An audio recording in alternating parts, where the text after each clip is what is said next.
Mini Jake, the tribe has spoken. Fuck you, Kevin. Aw, fuck you too, sweetie.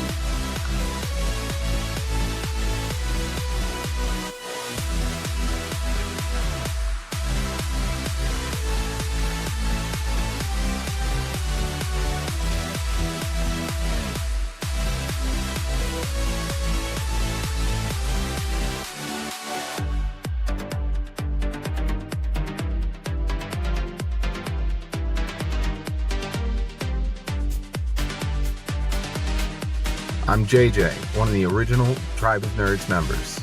You can catch me on Marvel, Pokemon, and other gaming podcasts.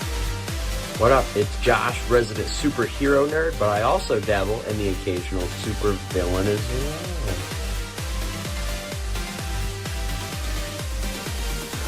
Some may know me as the Chaos Gremlin, but really I'm just Joe King. Pikachu, use Volt Tackle! Good job, Pikachu!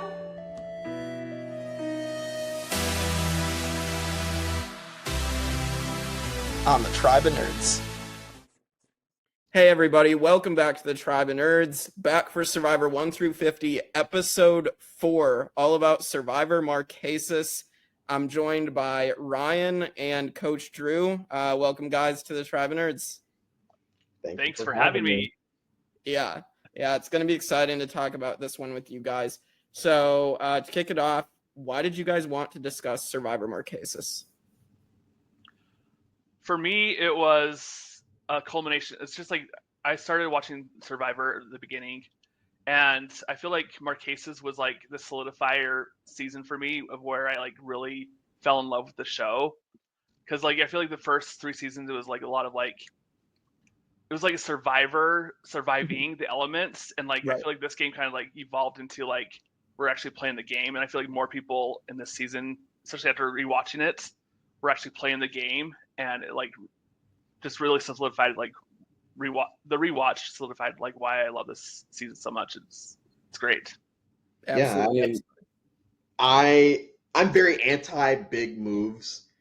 Having said that, this is the first season to have a big move that has withstood the test of time. Like when people, you can always go back to when Row 2 got flipped on. It would have the first black winner, which for me I think I was like 12 or 13. I remember where I was. It was my mom's hair salon. And it was a big deal. And all these years later, like I can still, like when Vecepia wins, it's like, yeah, I get that feeling back every time I rewatch the season. It's, I think my most rewatched season besides like Blood versus Water, and Blood versus Water is just my comfort season. Marquesas, and Ryan, you brought up a good point about, them trying to get the formula right. They get it so right in this season for me that it's crazy they try to do anything different in episode 5 or for episode 5 that Jake's doing. Yeah. Like Thailand just kind of just like, oh yeah, we're just gonna not do any of this and have fun. Yeah. Oh boy, I can't wait to get to Thailand next week. All right. Well, yeah, Marquesas was a high, and then Thailand. No, I love Thailand is fun, but yeah, I'm excited to talk about Marquesas with you guys. So let's get into it. So with the premiere, I should tackle this first, but Survivor Marquesas was supposed to be filmed in Jordan originally, in the Middle East. 9/11 happened, and so obviously they're going to switch course and go to Marquesas instead. You can kind of tell that things are thrown together more like challenge-wise. Like we get kite flying and stilts and... Yeah, I didn't realize that. Like I saw that on Wikipedia when I was like looking it up. I was like, oh, this is like literally like 2 months after 9/11, and they had to like flip the location like within, I don't know how much time they had to like be like, we have to do this now. Yeah. And so, but it kind of did show in like the challenges. I felt like that maybe it was a little like thrown together, but it still was an epic season. Yeah, it still worked out. So thankfully. Drew, any thoughts on this? I mean, you pointed it out. The challenges. I mean, I'm not a challenge person anyway, so like, oh, okay, we're flying kites and we're getting Snickers as gifts for stuff. Neat. All right, well, like it's the crew. We have the cruise that Pascal and Aaliyah go on. We've got the dinner with Pascal and Sean, and I think those are two very big rewards. And you forget what they had to do to get to those rewards. We also get the first. We don't have the first car challenge. No, that's not true. This is the third car challenge, right? Yeah, because we had Colby and Lex winning it. Yeah, absolutely. Yeah, so let's get into it now with the cast in the premiere. So the starting tribes, we got Rotu and Mara Amu. What are your guys' thoughts on the starting tribes and this cast? Rotu is man, Gabe. This time I find myself like, especially with everything you learn about Gabe post show and how he gotten recasted and they didn't realize he had played before and all that. And this man is sitting there, hey, we're coming to build a society and all that. It's like, yeah, that's very old school thinking, but that's old school thinking in season 4. Like by season 4, people know this is not really what this game is about. It's not about building a society. You've got Kathy, who's on the outs, but it doesn't matter because her tribe is. I feel like Rotu is stacked physically, which is crazy because Maramu has Rob, Sean, and what's his nuts? Hunter. And Hunter Ellis. Yeah. They've got those 3. But this, I think it's one of those hindsight things. I just look at Rotu and I'm like, oh, clearly they're going to win all of them. Look at them. Even when we have feeble old Pascal, they're still probably going to win the majority of the challenges. So I feel like Rotu were the bigger. I was more interested in watching what they were doing, but obviously Maramu had, the eventual winner, the biggest character to come out of Survivor ever, I guess, and Sean Rector, who. We're still holding out hope that he'll be on 50. Hopefully. Let's hope. Yeah, I agree. Kind of like watching Maramu come in, just the initial marooning. Maramu, you have Sarah kind of just on the top of the raft, and they're paddling around her, and it's just Maramu felt really disjointed, and the second Rotu hit the beach, they were we got to get coconuts, logs, do this, and Maramu was I don't know, you had Hunter that was kind of doing things, but it was silly, and but I feel like the tribe in general was just very laid back, and I feel like it maybe had shown in how they performed in their challenges coming in the coming weeks. Yeah, it's fascinating seeing how disjointed. I mean, Mara Amu, I guess maybe you could consider Samburu maybe the first train wreck tribe, but really Mara Amu is the first one where they just lose a bunch. And we're gonna see, especially lately, a lot of tribes that are gonna lose a bunch. So it's very, very interesting. And I did want to address the point that Drew brought up with Gabe. So Gabe I think he also applied for Borneo and then didn't get cast, and they cast Greg Buis on season 1, and then Gabe gets cast here, and then Gabe reapplies. They forget he was on the show and then realize, oh wait, this guy was on in one of our earliest seasons. Imagine him in the 30s, still trying to build a society. It's dude, you really please go away. His society thing is that was season 1 Survivor. We're on season 4, we're already playing games. Yeah. It's so wild. I don't know. I feel like I should like Gabe, but then I remember that Gabe just sucks at Survivors. Very, very holier than thou, but not in a. I mean, I guess it is in a pretentious way, but not in a regular pretentious way. It's in wow, this guy actually buys into this. He's not trying to be smug. He actually just is convinced this is what it's all. I'm not about the strategy, bro. I'm about the building society, and I'm not about the alliances. It's all right, man. Good on you. He did at least give us rapping on Survivor. Oh, that's right. Oh my gosh. All he's missing is dreads, white people dreads. That I really hate. That was so funny. All right. Yeah, but I enjoy this cast. It is also weird because this is also the first season where the cast, I feel like you get some purple people. Like you get people that don't get good at it. Yeah. So I mean Zoe, the general. I feel like Vecepia, even like as like the winner, she didn't really have for like the first few episodes. I feel like she was very low key in her edit, and I was like, I feel like they maybe changed that since then. But like watching doing the rewatch, I was like, man, she didn't really have much. Like, I'd love to hear more of her strategy so they can like really.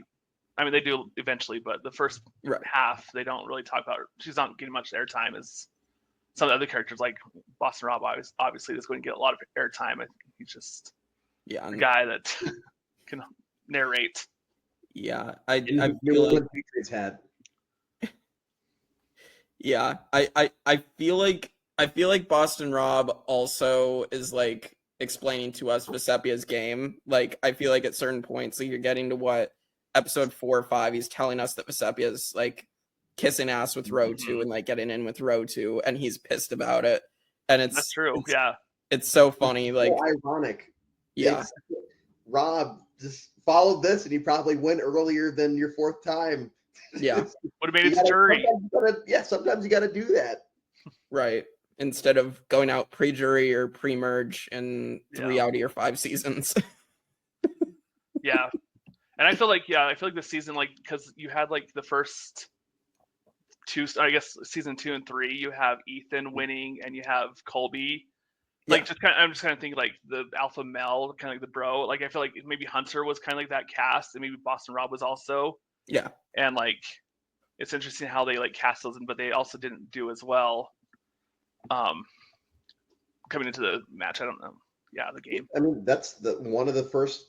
I would say besides Gretchen, the first big blindside in Survivor history is probably when Hunter goes. Yeah. Because his archetype had done so well through the first 4 seasons. And then all of a sudden it's like, no, I mean, y'all both brought it up. Like Maramu was the more chill tribe. They're not really trying to do the norms. And what better way to do that than is to vote out the odds-on favorite to make it far in the merge. Just get rid of him now. Yeah. And we're off to because they don't know the swap's coming.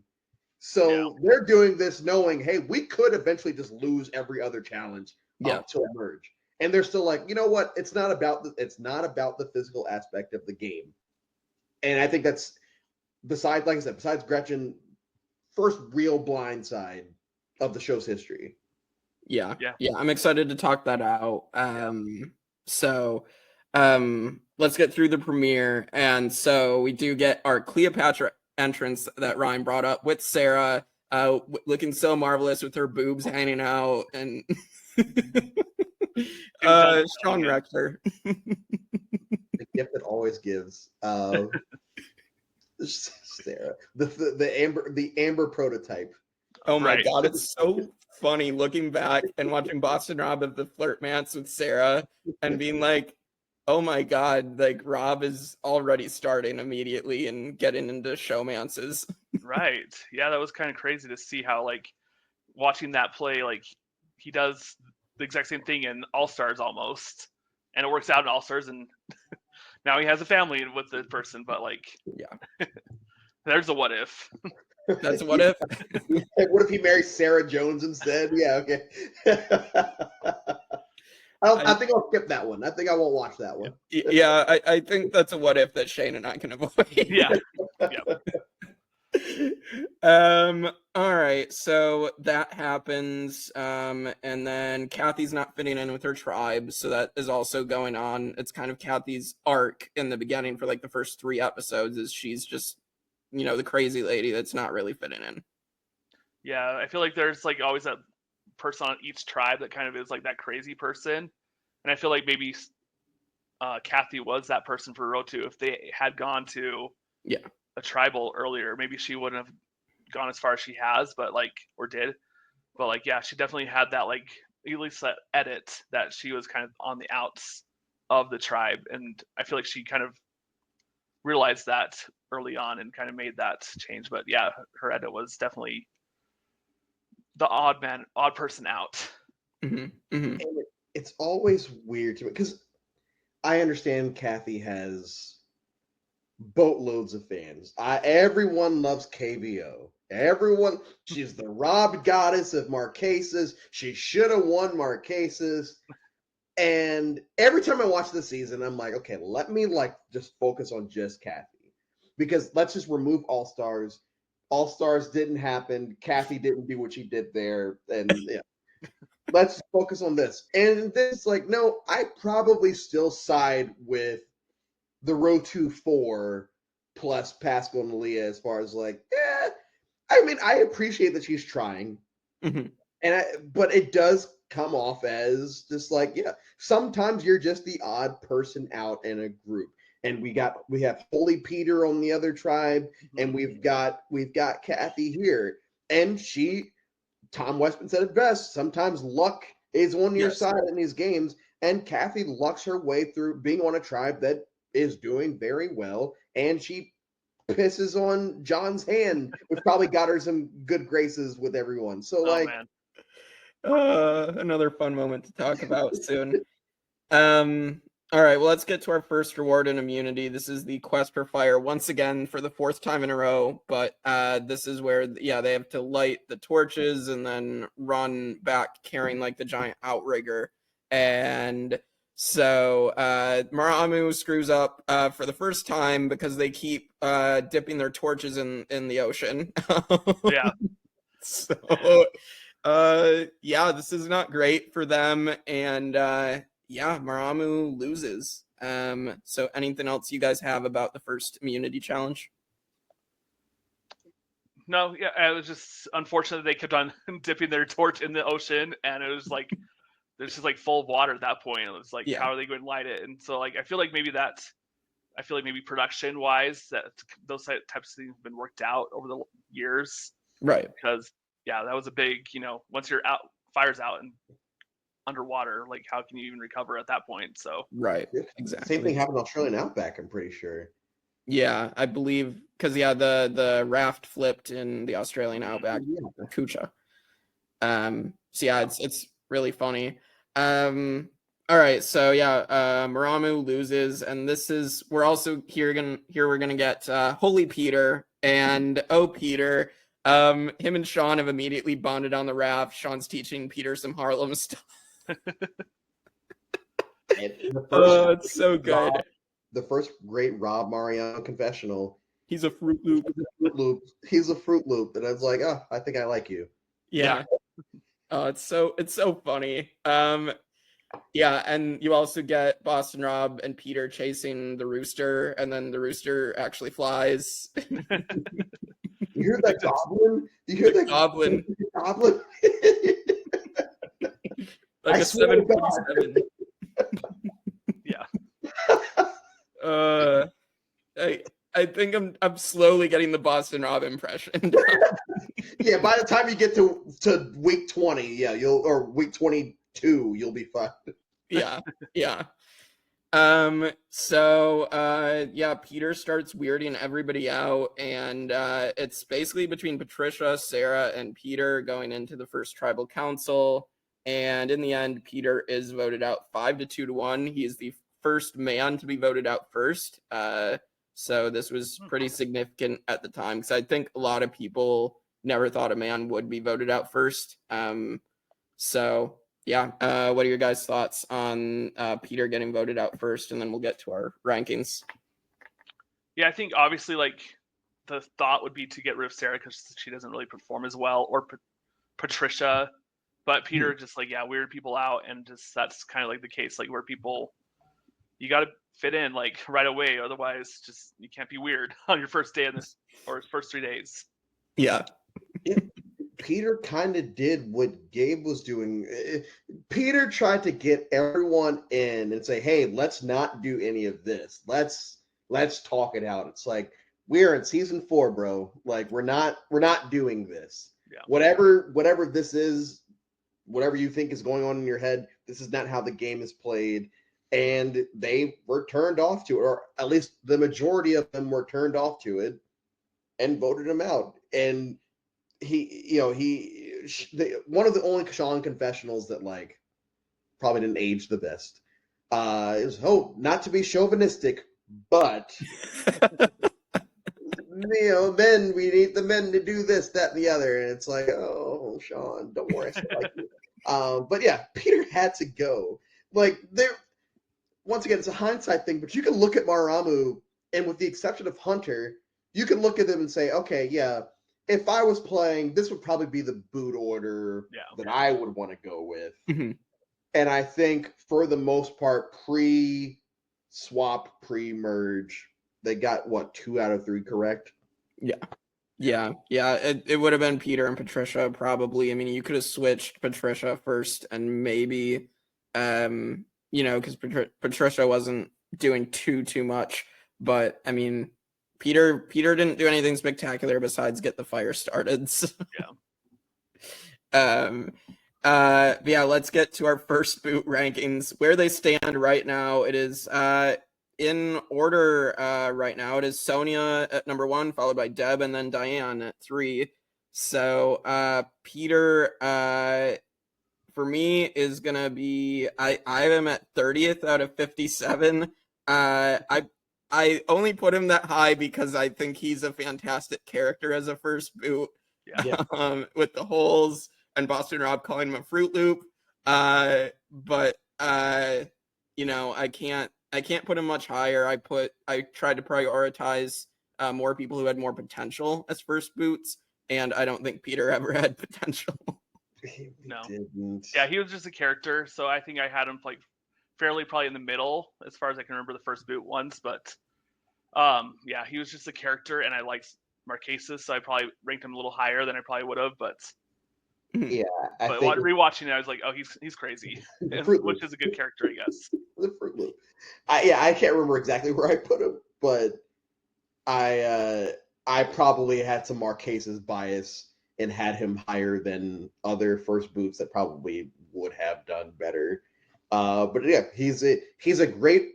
It's very similar to Jelensky, where it's like a great 1 episode story arc, doesn't outstay their welcome. They got some memorable moments. Holy Peter. Then they ride off into the sunset to be trivia questions years later. Yes. Yeah. Exactly. Well, Peter's ranking, he is going to be last in the first boot rankings right now. He is at number 4. So I'm not surprised. Though I think when I was doing this on Facebook, making my posts, I did put him at like number 2 under Sonia personally, just because of the character stuff. But I can see why Peter would be the worst right now. Yeah. Under Deb. And Diane. Deb. No. I don't know. I'm a little surprised Deb is actually at number 2, but Interesting. Deb. I don't know. I feel like that's people's bias towards Australia. Yeah, probably. Because ask these people if they even remember who Deb is. Only the real ones. only. We talked about Deb and her stepson in Australia review. I forgot about that. All right. Well, that's the premiere. So now we hit the pre-merge, and the first thing I do want to cover, of course, in episode 2 is the Fafaru with Boston Rob and him not being able to get it down. He gets beat by Nalia. This is a fantastic Boston Rob moment, and it is going to haunt him in All-Stars as well. So I do love this moment. It actually makes Boston Rob cry that he loses. So what are your thoughts on Fafaru? Would you guys eat this stuff, or would you be very disgusted by it? I had to look it up, and I was like, this is disgusting. Like, I don't know. I'd want to see what it tastes like, but I don't know if I could. I'd probably throw it up. It looked nasty, and the process of making it is nasty. Yeah. the only Survivor challenges that I've always, 2 decades, that I've always said, oh yeah, this is a food challenge. I can do any of that. Like watching that challenge, I'm like, okay, yeah, just throw it in your mouth and swallow it. Because I mean, growing up, medicine is like the worst thing, and I would just throw that back. I hated it, but I got it down. Vegetables are the worst. I hate vegetables. Just throw it back. It'll be fine. You're not like, you might even gag a little bit, but don't think about it. Just throw it in. So yeah, I think that, and it's funny because when I was doing this rewatch of it, I think, and I could be wrong, with the exception of the season that he won, every season that Boston Rob played him, there's a moment where he cries on camera. True. I mean, he might cry during Redemption Island, I can't remember, but like he cries here, cries during All Stars. It got the better of him in Heroes versus Villains, and then Where's It War when they had their whole moment after the Edge people lose or whatever. Yeah. Right. I think Redemption Island, it's probably when he was carrying his family on his back. Oh, Zach. Jeff Probst's favorite moment. He's literally carrying his family on his back. It's like, no, they're just letters, man. It's fine. Yeah. All right. Fafaru, which the first 4 episodes or 3 seasons, which of the food challenges would you like the most? Fafaru, the grubs, or the blood? I don't remember Australia. Australia was the wheel. It was like you had the worm and the cow brain and whatnot. Yeah. I feel like if I was gonna rank over what I'd eat, I would say I'm actually thinking about it. I vote blood. Because crazy ass Linda did the blood. I want to do the blood. Mother Africa. That would be so hard for me. I want to do the blood. Yeah, I might say blood is like it's mixed with milk, so I mean that might help it go down easier. I feel like maybe the grubs next, and then probably the cow brain and the worm, and then the Fafaru last. Yeah, Fafaru is definitely on the bottom for me. Yeah, grubs maybe out there first. I don't know. Who knows? Yeah, I think that's a good ranking. I don't know. I mean, we could keep track of like the disgusting food challenges as we go. Kind of fun. All right. Then skipping ahead, so Patricia does go. I don't think there's really anything there we need to talk about with Mama. Episode 3, Kathy pees on John. So John gets the sea urchin in his hand and says he needs somebody who can pee on it. Pascal tries and fails, which is the funniest part. And then Kathy comes in and does it. An iconic moment that gets referenced constantly. I'm sure John Carroll has never heard the end of this. That certain part was so funny to me, just like watching her, like she just ran out there and got it down and just was no bladder shyness at all, and just cameras there filming it the whole time. For sure. The benchmark starts right here. The legend of KVO was born as he pisses on John Carroll's hand. I mean, it's a very iconic. I almost put it in the same, and I think because people hate Thailand, but like it's very similar to Rob in the ocean in season 5. Yeah. As far for me, but yeah, this is where the Kathy story starts to shift. Yeah. And I think obviously for the better for KVO fans. Yeah. I definitely sense the shift of her edits. Like at this moment, I feel like it definitely shifts from being like having that annoying person being like a person that's actually really helping a lot of people or wanting to help people for her game, I guess. Yeah. And then we're gonna see her game start taking off. Mm-hmm. But yeah, we've already briefly touched on it, but now time for one of the biggest blindsides in the early Survivor era. The Hunter blindside. Boston Rob and Sean take Hunter out. Hunter, like, he came in, I mean, he's basically like Tom Cruise. I mean, he's literally a Navy pilot, Navy fighter pilot, and he literally looks like Tom Cruise. Yeah. So like this guy should have, as we said, he should have been poised to do well. and he just gets blindsided out of nowhere.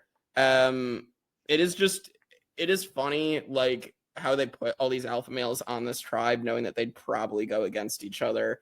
And for me, like, Hunter definitely should have made it farther, but also, I mean, I feel like he obviously didn't gauge his tribe well enough to know, like, hey, I should probably not be bossing these guys around and, like, trying to be like this big leader. And he just couldn't control his game at all, and they took the shot when they had it. So yeah, well, I feel like this is a big evolution part of the show where, like, it's like the first half of the show when you're in the tribes, like, it's like keeping your tribe strong is like such like a big part.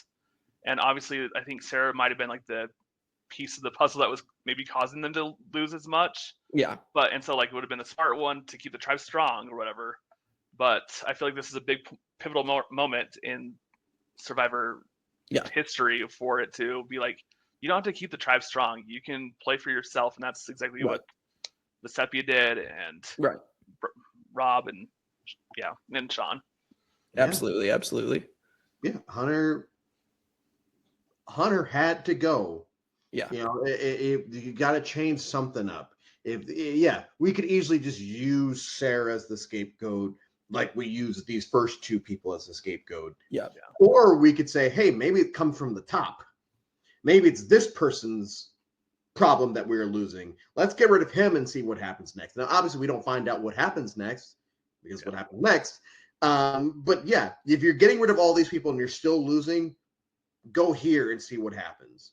And also, there are two alpha males who, I mean, Sean gives a confessional where he straight up says, oh yeah, I don't like being bossed around by this dude. Like, I'm a man too, and I don't like to. It's like, yeah. And then Rob has the iconic Boss and Rob confessional, yeah, as long as they obey and all that. It's like, straight up the Godfather. Yeah, that's right. It's true.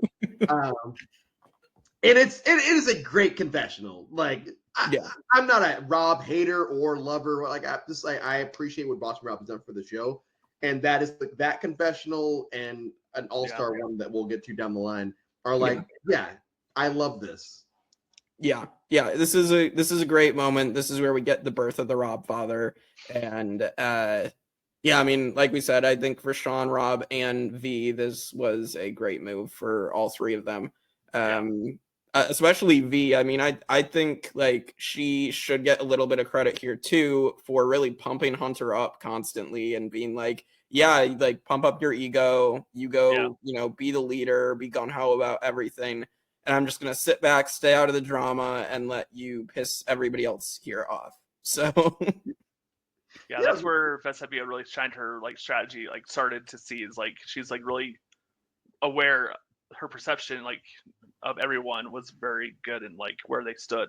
And absolutely. I did want to mention also, before we get out into the swap, we did miss talking about the Mara Amu early morning show. Such a good highlight. I mean, Sean is fantastic in these scenes. Unfortunately, because we lost Hunter, we no longer have the weatherman. And we lose our MacGyver. We lose our. Is he our first Survivor MacGyver? I'm fairly certain he's our first Survivor MacGyver. I think so. Yeah, I don't think anybody was like that in the first three seasons. But yeah, that morning show was good. It was fun. It was like, that's what I love about the old seasons of Survivor. Like, you get a lot of, like, the personal time with the people to get to know them and get to, like, really enjoy the character, or not the characters, but the people they're playing. Yeah, absolutely. Yeah, and the no-nos spelled N-O-N-O. N-O-N-O. Those look miserable. I think that's probably why they haven't been back to Marquesas. Yeah. I believe production has stated that the no-nos made everything miserable, and so they would never go back there. So, all right. So now we get the tribe swap, and it's standing on the discs, and you have a buff underneath. And because it is still 8 row 2 to 5 Mara Amu, they're going to keep the numbers of the tribes the same. And so basically swapping 3 members over like in Africa, but it's at random. So and it could have gone differently, but this is how it goes. So Kathy, Pappy, and Leah go to Mara Amu. Boston, Rob, Sean, and Vecepia go to Rotu. And so the game is officially switched. And clearly Mara Amu looks very weak right now. Right. Yeah, you got the old guy and Sarah and the the old guy and the ladies. Yeah, it's very crazy. It's one of those big. You look at Survivor history of like lopsided tribes, and this is probably the first example of a tribe that's like, well, if they win one, good on them. Yeah. They do at least get a little arc where they do go on a little bit of a challenge winning streak. So very good on them. Yeah, and then obviously Boston Rob and Sean are like feeling like they're in prison over on the other side. Yeah, Rotu's just like so well-oiled machine, whereas Marama was just like sit on the beach, relax, and Rotu was just like, all right, do chores the entire day. It seemed like. Yeah. This is kind of where I start to like. I was never a big Pascal fan anyway, but like this is very much where I start to turn on him. Where him and Nalia, I think they were trying to make Roger and Elizabeth. Yeah, and that ain't it, because I never got creepy vibes from Roger and Elizabeth, and I very much get creepy vibes from Pascal and Nalia most of the season. And on top of that, once they swap and Pascal's like, oh, I knew certain people on this tribe were not actually doing. I'm like, man, Southern white judge from Georgia is saying this. And it's like, they got red flags going off. Like, I don't know what you mean, but I feel like I know what you mean. I'm not a Pascal fan, and man, God, like it's just, and as the season progresses, as we'll touch on, like it's bad. Yeah, it definitely gets very, very bad. We'll definitely get to like the end game where it hits just like the main point of contention there, where it's very clear that Pascal has some very bad opinions. Yeah. So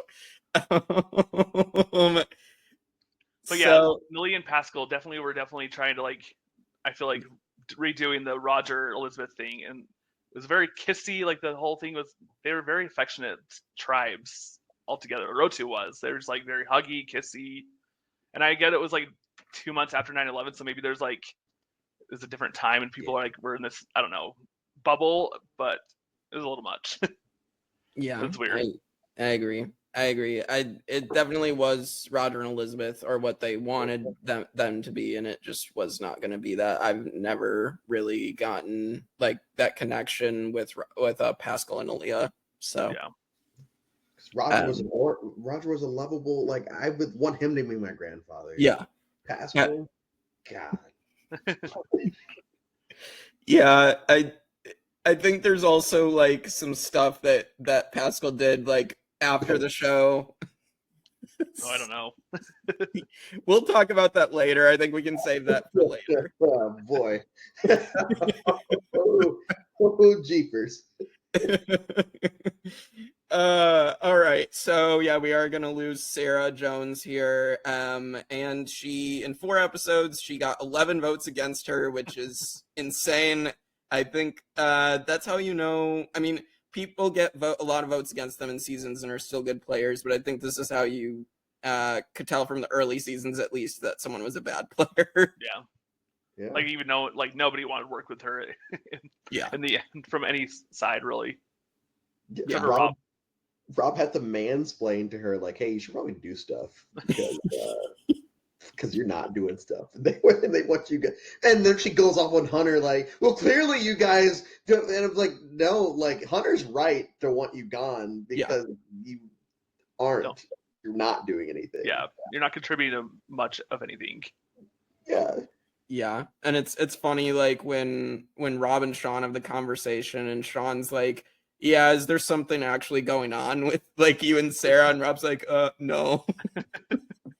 No. That's stupid. Yeah, Yeah, that was a funny moment. All right, we get to episode 5, and this is where the season starts to really pick up into high gear. This is the Gabe boot episode, and we obviously are gonna kick off with Mara Amu starting their little winning streak. So they do win the ability to raid the other tribe's camp. So yeah, I honestly love like the old school like music too. Like even like the victory theme is so good. I love listening to that. And man, that raid did not hold back on that raid. Like watching that is like they just took everything, which I mean that's what it's supposed to be, but man, they did not hold back. Absolutely. We're supposed to be building a society, Ryan. That's right. Gabe was shocked.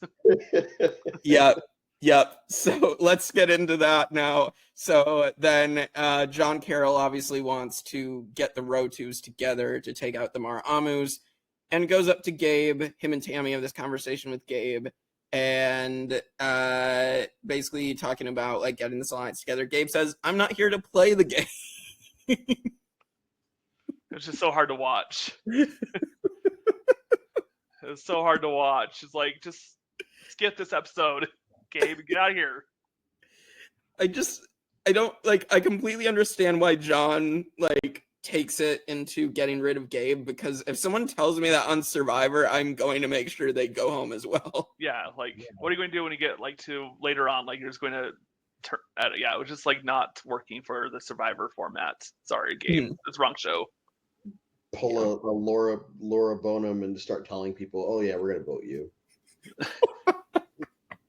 Sorry, it's like, no, Gabe. Once again, I don't keep saying this, but we're in season 4, and it's already like, hey, this is not what you do. They don't even do this in Borneo, from what we're shown. Right. It's not what they're doing in Borneo. They're not telling people, oh yeah, like that is a very. It's a blueprint for how the game is like, but you don't see this. And so for him to have seen 2 seasons of the show. And it was popular by season 4. It was like the biggest thing on TV. Yeah. Yeah. And for you to have this mentality of, oh, this is about building a society. This is, it's like, no. And I know we'll touch on it later, but like, Gabe's not the only person that has weird mentalities in this season, and like I said, we'll touch on it later. But like, he's not alone. Yeah. There are people that have some opinions here that I'm just like, what show do you think you're on? But yeah, it's most of the people who get purple edits as well. Fittingly enough. Yeah. All right, so but yeah, Gabe was approached by like even like Vecepia or John or not Rob and Vecepia and Sean like, hello, wake up, like you're playing a game, like right. It was just and he's still just like, no, I'm good. Yeah, well, because like literally at a certain point, like Gabe is basically knowing he's going home. Like Rob literally goes up to him and says, "Hey, you're probably going home tonight. We can at least cause a tie. I'll vote for John." And Gabe's like, no, and votes for Boston Rob, and so they have no choice but to get rid of Gabe. So, bless his heart. We also did the Rob confession, like, and like obviously it hasn't aged well, and I know people like to latch on to, oh, this is the reason I don't like Boston Rob. Like, you don't even remember that. Yeah, but I will say, in a bubble, that is one of my 5 favorite Rob confessionals of all time, where he's like going down the list of slamming them. Yeah, and it's like, oh yeah, what Zoe's definitely the whatever man on the or whatever he says. And it's like, that in 2002 and in 2025, I'm going to laugh at that because it's funny. Yeah, it is funny. The general's got a little sausage. Yeah, probably he has a little sausage. Yeah, he just roasts everybody. Oh my god!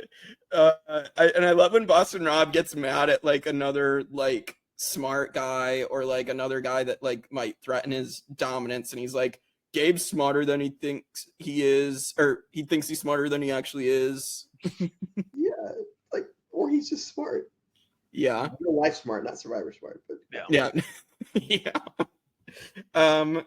So Gabe is going to go home, and so first scene of aftermath from that is John has the waterfall moment, and I did want to bring up the waterfall because it is a huge point in this season. Obviously, they get there, row 2's at the waterfall, they end up going on the early winning streak.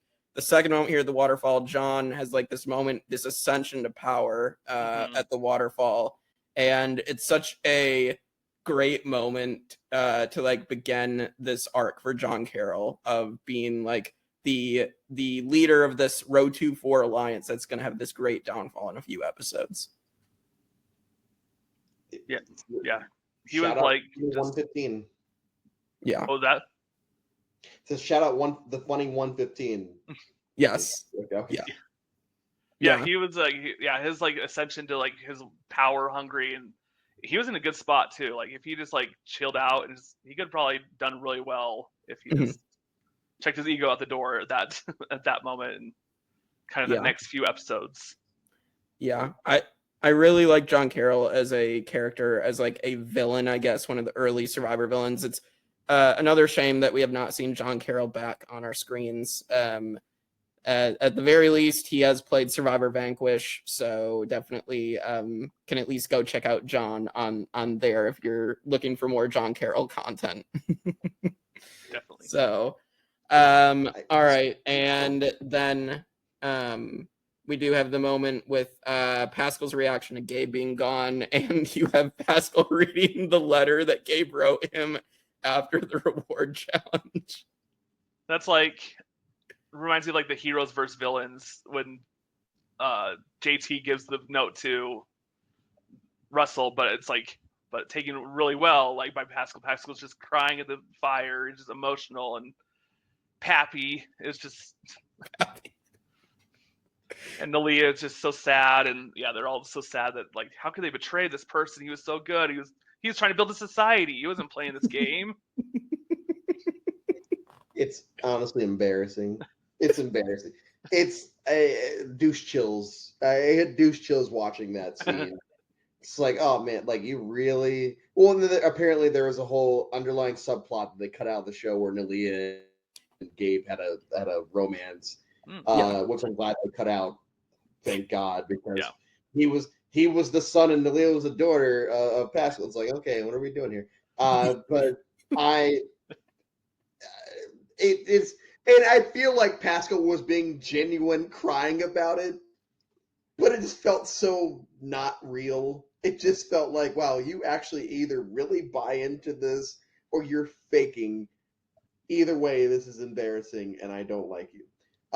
So I feel like there are moments like at that point, like where Kathy probably was just like, "Are you kidding me?" But like she had to like go along with it, be like, play the sympathy up or sadness.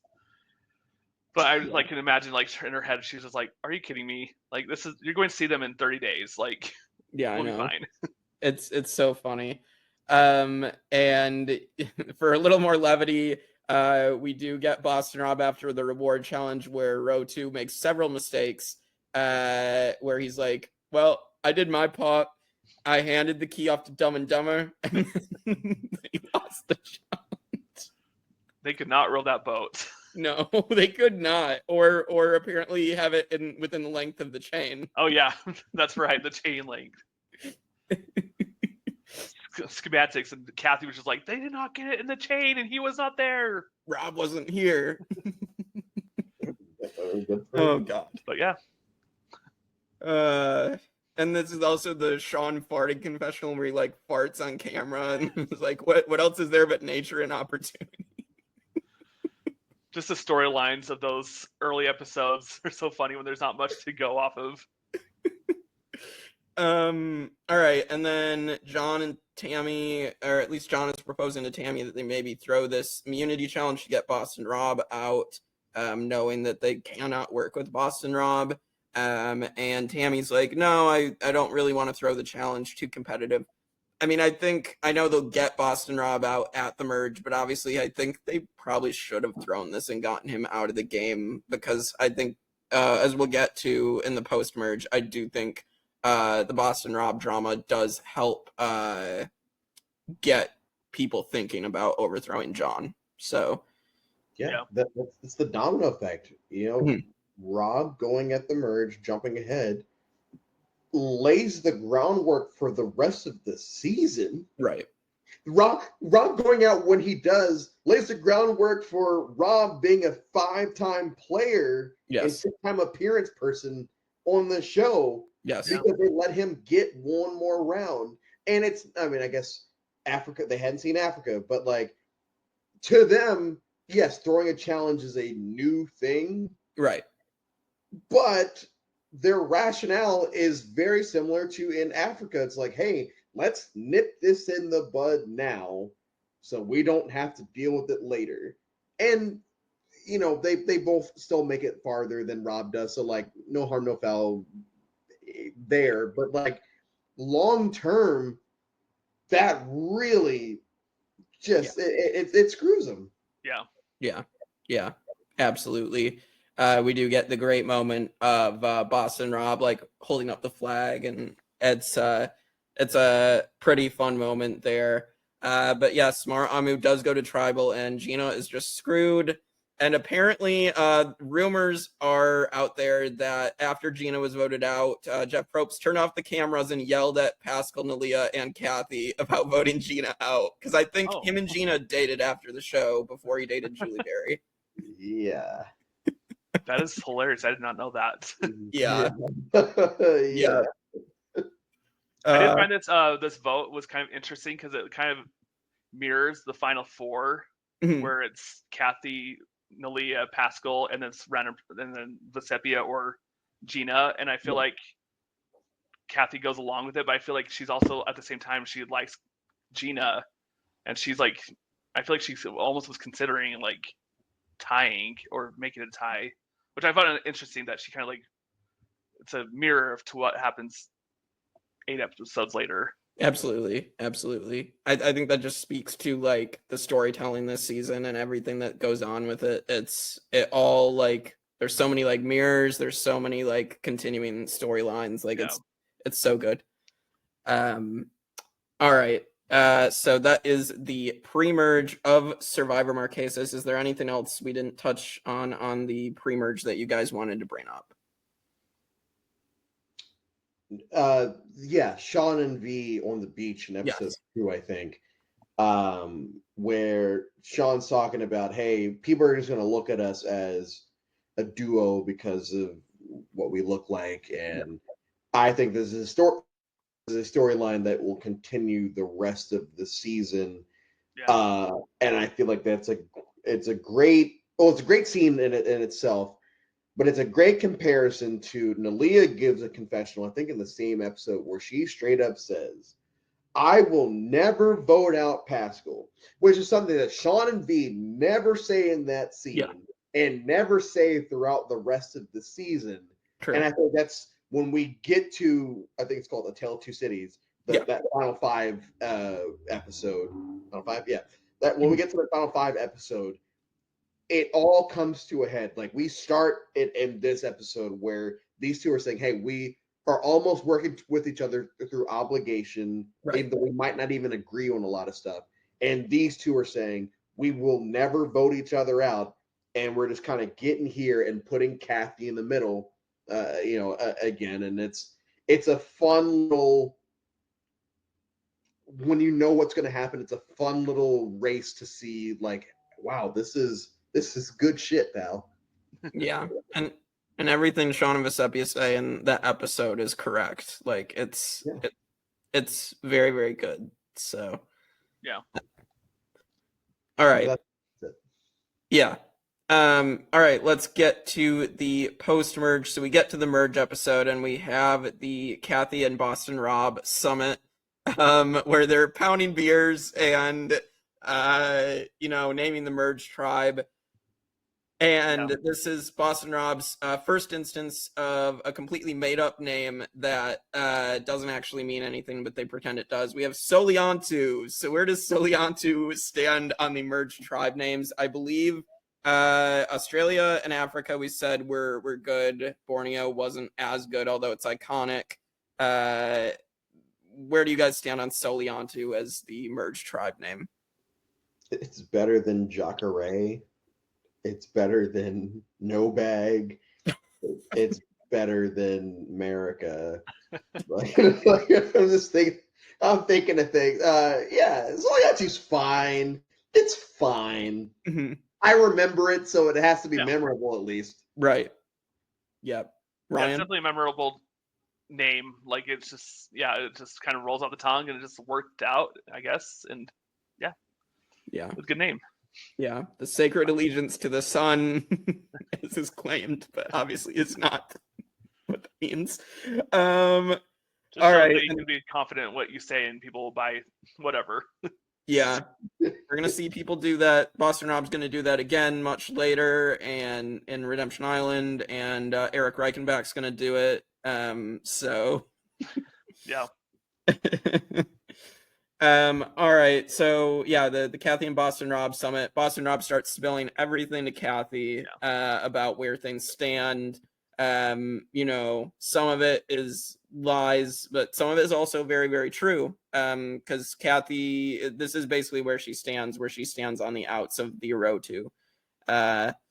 So anything else? I mean, we get a bunch of fights in here in this episode with like Boston Rob and John and Sean, and anything else you guys wanted to touch on with the summit and everything? I feel like it was a good, just kind of open Kathy's eyes to kind of see what's going on. Like, it definitely sets up the rest of the game. I feel like it does set up how the game plays out, because it opens her eyes, and then it plants that seed, I guess, that really grows into like how the game plays out. Agreed. People look at Parvati as like this all-time flirt, but Rob, literally in every season he's played on, except for Heroes vs. Villains, I would even say Redemption Island, there's a little bit of flirting there, but like, this man is flirting with Kathy at the summit. Yeah. And she talks about the fact that this man is flirting with her there. This young buck. Yes.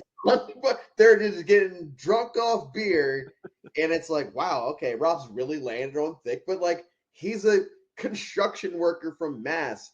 Why wouldn't these people be falling for him? And yeah, the fighting, like Ryan said, this is the prologue, the prequel, whatever, to the second best episode of the season, in my opinion, the merge episode, or the John Carroll episode, the second best episode of the season. But this is the prologue to it. This is Sean's pissed off that John has made all these things and is going to go back on him. Rob's telling, most of the things he's saying are the truth. Right. And anything that he's lying about, it's so small that like you're really latching on to the true aspects of it. Right. And Kathy just like, I don't know what's going on, which is most of the season, but yeah, she has fans and stuff. You get all of this, and you get Rob saying, "Hey," he says the thing in the previous episode, but like this episode's kissing ass, and it's like, yeah. I know that me and Sean are going on the outs. It's like, yeah, this is all building towards something. This is great storytelling. Yeah. And it works even better because this is actually, they don't have to embellish anything. This is actually this is happening. Mm-hmm. Mm-hmm. Yeah, it's really crazy to track like how this leaves such a lasting impact on the rest of the game. And you have, I think it actually happened last episode, but the iconic line of, "Do I have stupid written on my forehead?" You got the accent down good. Yeah. You're getting there. And you also have Boston Rob interrogating Zoe in front of Kathy, and Zoe is a terrible. Yeah. And that was good. And like that, I think Kathy gave Zoe a wonky vote at that point. Yes. She does, and because of this, yeah. She's just like straight up like, Zoe just can't lie, and it's like, I didn't say that. It's just so obvious that we don't have an alliance. Out. Yeah, we don't have an alliance. We have a friendship. Look at our bracelets. Yeah. Oh God. And then Boston Rob being like, I find you amazing, Zoe.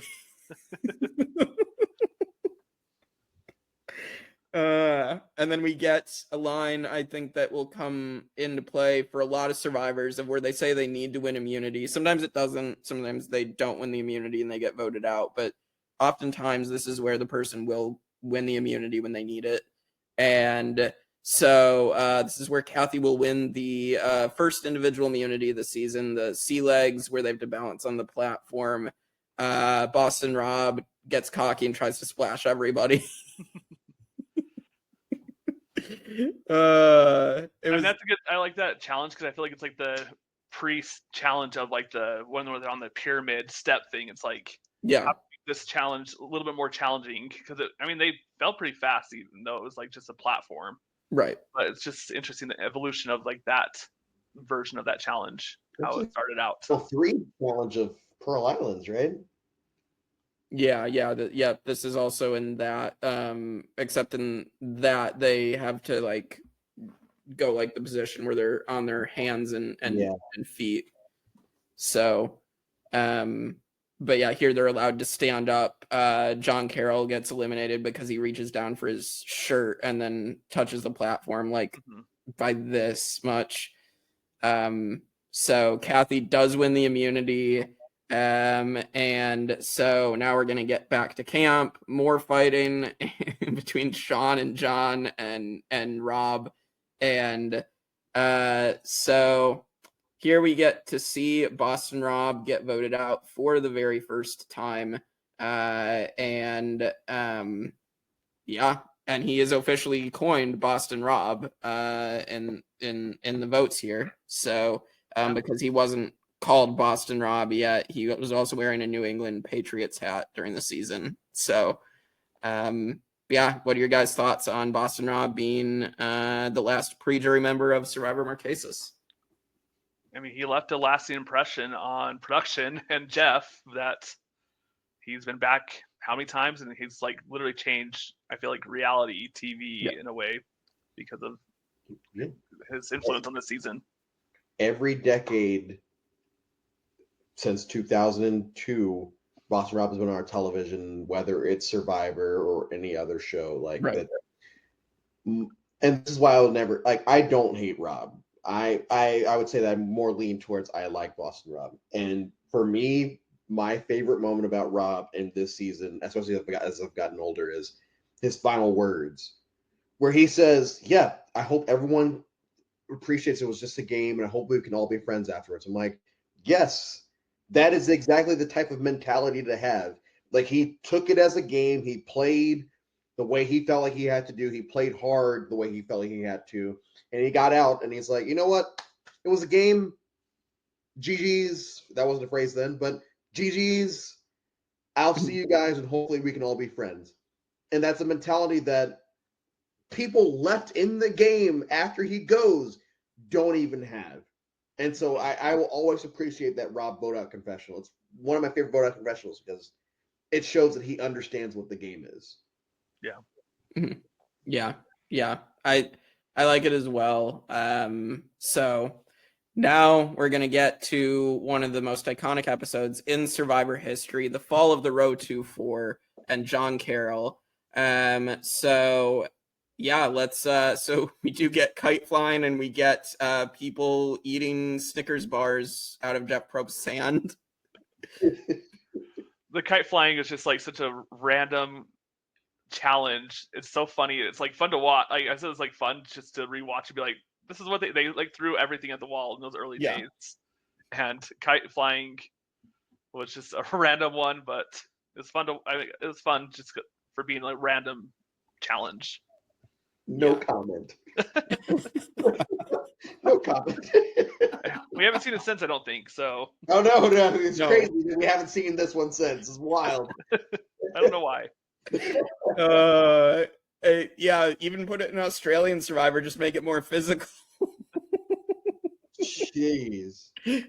Oh God, Australian Survivor would just go crazy and put a really bad challenge and but all of a sudden make it more physical to make it good. Yeah. That's true. All right. So then we do get to the coconut chop challenge. And this is where row 2 completely misplays everything, lets it be known where the pecking order is. And over on the bench, after Sean and V are knocked out and Kathy, they have the conversation of like, this is the order of how it's going to go. And what did you guys think of the coconut chop challenge and everything that played out? Well, this is the challenge that Nalia starts playing the game. She says it in multiple times at the end. It's at day 24. Yeah, Kathy, Sean, and Vecepia were like, hello, like, do you not see this like foursome like sticking together? And like they're like, no, they're going to be good. We're fine with them. And like it was just like finally that challenge happened, and it was just like woke them up, and it did change the game. Absolutely. This is another episode where this is the last episode that Pascal says stuff that makes me annoyed by him until Final Five. I think he says something along the lines of, we pay no mind to what V and Sean are saying. If someone like them were to win the game, it'd be a disservice to whatever. It's like, all right, dude. But this is one of my favorite challenges ever because, I mean, they eventually change it so that it's touchy subject from the OR community. It's touchy subjects. Yeah. But in this one, it's still the trivia based off of what's going on. The moment where the scene with John and Sean, just like, and you can tell, I mean, even when in Sean's voting confessional, when he votes out John, you can tell they have that brotherly competitive thing with each other. It's a fun challenge, but it's also like, hey, like you said, are you guys dumb? Like, just look at this. And John says in the episode previous, like, I feel like they're really rooting for me and my success. It's like, he's saying this in a confessional, but he's probably also implying it in the game, talking to other people. It doesn't seem like he has much tact when it comes to that. And the fact that it takes that challenge for Nalia to start playing the game and for Pascal to follow her lead. Good on Sean and V first. Good on Kathy second. And, good on the two of them, to catch on and say, hey, let's Nalia, I didn't come this far. It's like, yeah, you're right. You didn't. Do something about it. And they did. Once again, I hate big moves, but one of my favorite Survivor moments of all time is this. Yeah. It's so iconic. It still holds up to this day. Without this moment, we don't have Rob Cesternino and Amazon. We don't have Johnny Fairplay. We don't have a lot of these people who are going to like shift the game, shift the power in every season. So I feel like before, like tribe lines were like such a big thing that this is the first time that like the tribes just really mixed and did not stick to the original tribal lines. Right.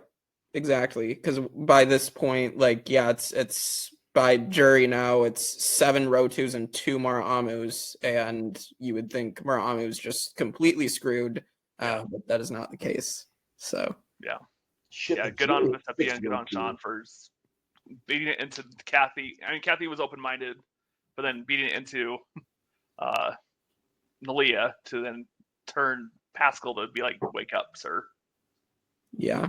It's also wild because Zoe also votes for John for some reason. We never find out why, other than she's trying to play both sides so transparently, but we never get like the explanation of when they clued Zoe in. So production didn't seem that need to tell us or have a confession for that.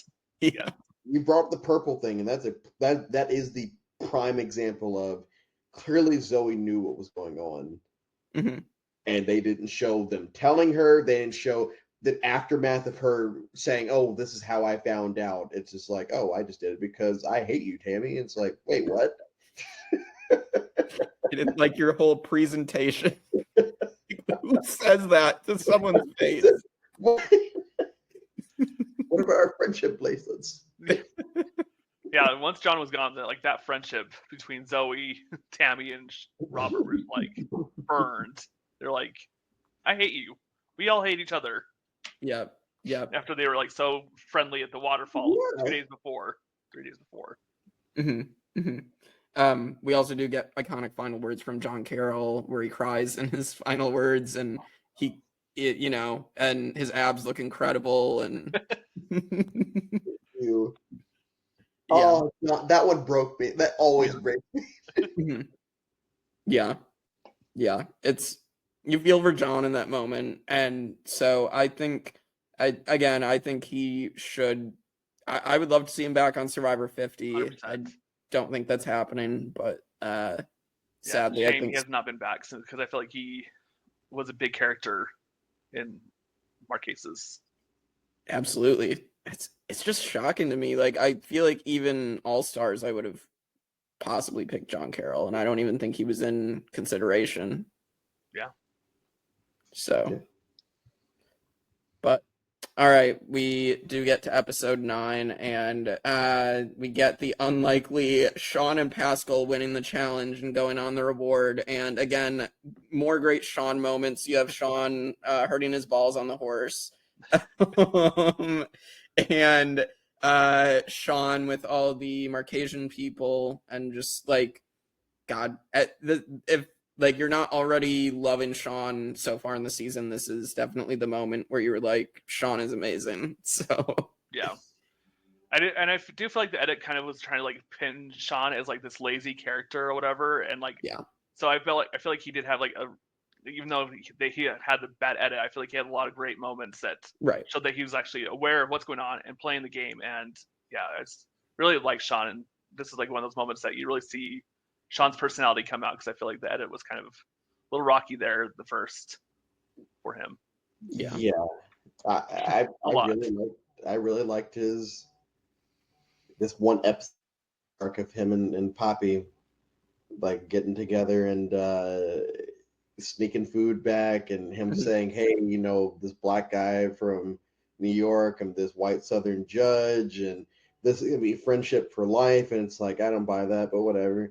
Like, it those moments that doesn't feel if we were to skip to 48, it doesn't feel like Survivor's like trying to shove this like, hey, this is a moment. It's like, no, this is just a moment that is happening that I can appreciate, being, black. But like I can appreciate this moment. And also I felt bad for his balls. It's like 3 or 4 times too. That horse ride is really got out, so it's like, what? I can't hear you. We also need to mention, almost forgot this, but we need to mention the last waterfall scene of the season, which is the brand new day after John is voted out. And another great Sean moment, singing Brand New Day, which Sean claims he doesn't sing, but I'm pretty confident this man is good at singing. So yeah. The Wiz is one of my favorite musicals of all time, so that was prime. Like, I loved it. Mm-hmm. Yeah. It's very, very, very iconic as well. So then we get to Princess Nalia in like episode 10, and you have her and Pascal going on the cruise ship, and her coming back and offering everybody a mint from her mouth. And Drew, you sent this earlier in the group chat, the iconic Sean confessional. This is still old school Survivor, so like these people this is still when Survivor's trying to kill their players. Yeah, like they're losing weight. They don't eat. We didn't talk about this, but like they didn't get any supplies this season. These people are dying out there. This man is laying on a rock and is still able to come up with this confession of like, keep your mint candy in your mouth. And I feel like this woman is being totally genuine, trying to offer everyone a lick of her candy, of her mint. And it's like, like, so you want to take this piece of doo-doo? And it's like, yes, I would say the same thing or something along the lines of that. Because are you serious? yeah, we brought back food, and y'all brought back a mint. You couldn't bring it back. Don't offer me this. Yeah. And that's when he says, "Hey, I think Nalia is playing these people. I think she's got a firm grasp on what's going on in the game. Mm-hmm. I think I think he says she's the hardest. She's playing as hard as anyone else out here right now." And it's like, yeah, that's probably true. And she's also probably still sweet pea. Yeah. Gross. I can't believe I just said that. But like, I think there was both. I think she was both playing the role of sweet pea and also had a good gauge of what was going on in the game. But it's such a great confessional because this man is clearly dying on a rock and still gets that line out. Yeah. Nalia's interesting because people definitely underestimated her. But as we've said, like day 24 and you're going to claim that like that's the first time you started playing the game. I don't know. Like it's just all very, very interesting. Like I feel like maybe she was doing this without even knowing early on, but like I feel like now it's just like deliberate. So. Yeah. I mean, because she is from Utah and I'm from Utah and like she's Mormon, I grew up Mormon. Like I feel like there's a lot of like naivety that she had in this whole season, and like and she's 21, so I can kind of see that she's like does not get what she's doing. Like that thing was dumb, but like she definitely, I feel like there is a lot of genuine aspects of what she's doing, but she's just unaware of like what she's doing because she makes kind of like dumb little things here and there, but she is playing the game, and even though she doesn't realize she's playing the game, she's playing that kill them with kindness type game that, you know, people won't vote me out because I'll just kill them with kindness. I think that's like a big part of her game. Yeah. Vecepia is also killing her with kindness by saying, "No, thank you, sweetie." Like, Vecepia she knew what she was doing. Please. And in her head, it's like, get the you know what out of my face. Like, please get that mint. Get your dirty fingers. Well, actually, this was on the cruise, so. Yeah. All right. Then we skip to episode 11, and the general is the last row 2 left. I mean, the argument is certainly there that Kathy probably should have used the general when he was there. She does not. And I think this is a very big missed opportunity from Kathy in her game. Yeah, I feel like that was a big, I mean, we already establishing that Pascal and Lily are a tight duo that are literally one person with 2 votes almost. Yeah, pretty much. And then people are just lumping Vecepia and Sean together, and it's just like Kathy could have used the opportunity with Rob and got rid of those 2 and seen what would happen if they had gone to Final 5, you know, with Rob instead of Nalia or Pascal. Right. Yeah, it's. I know I keep harping on this, but everyone loves putting KVO on this pedestal. It's like, but when was she this robbed goddess that everyone talks about? Because up until Final 6, she's number 4 or 5 in this alliance of 5. And in the moment where she could potentially flip the game again, she goes with, and like, good on her, because she knows that she's good. She knows that she's good until 3 either way. Yeah. That's fine. Yeah. They get rid of the general who's on his last leg. We get our first family visit. Yes. Yep. I was going to bring that up too. Oh, sorry. Okay. No, you're good. We can go into that. The general is lost all of this weight. He's just Rob now. Yep. And it's like, Kathy, just do this and get rid of Pascal or Nalia, but not Sean or V, because I need them to win. You can't knock her game because she does put herself in position to, as long as you win this last challenge. Rob says, you know, win this last challenge, you probably win the game. So you can't knock it too much, but it's just more of a, if you have a solid number, this person will always pick you to go to the end, because we're still early enough in the show that like people that means something. Yeah. Well, if you're my number 1, you're my number 1. Very honorable too. Yes. Yeah. Yeah. So yeah, we do get to the family visit. So we've had Sean's dad, we've had Colby's mom, we've had the snippets in Africa of everybody's loved ones. Anybody's loved ones stand out? I mean, obviously we get Kathy's son Pat. That's the standout, I guess, because he wins the challenge. Yeah. But anybody else stand out, or is it just Pat because by default he won the challenge? Yeah, I feel like the other people weren't significant too much.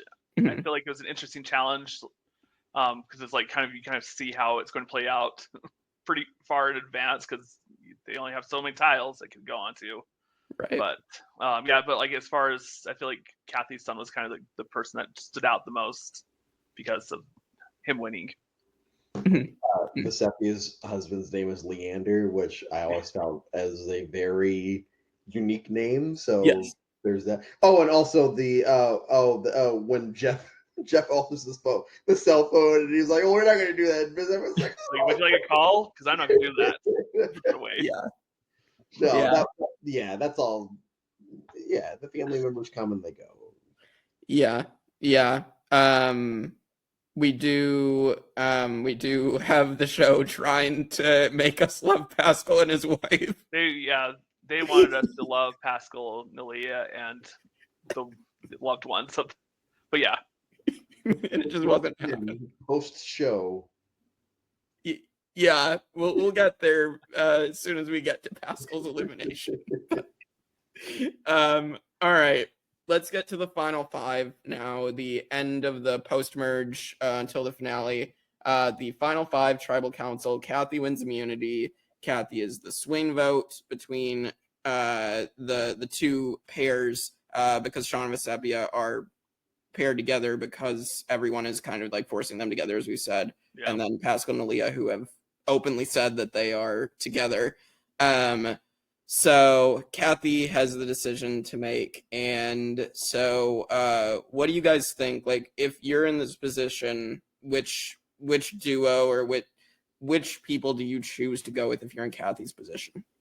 I think it's obvious to go with Sean and Vecepia because Nalia and Pascal are not going to do anything. Like, they're not, even though Nalia says she's playing, she's not going to turn on Pascal. Right. And I think Vecepia is someone that is consistently showing that she's going to not work with Sean. She votes out Rob instead of, voting with those two. Right. I mean, she has the opportunity to take Vecepia or to work with Vecepia over Sean if that's the case. So I would have taken that route if I was her. And I'm coming from a more biased position, but I also agree with Ryan. Like, there's one duo who's a duo by obligation, right, who have voted differently, I think twice. Right. We have one duo who are very out in the open. We will never vote against each other, and you better be fine with third place or you better win final immunity. Now, do I think that Sean and Dee would have taken each other to the end? Of course. Of course they would have taken each other to the end. Yeah. But if you're just talking about optics, one group saying that they will never vote each other, one group has voted differently twice.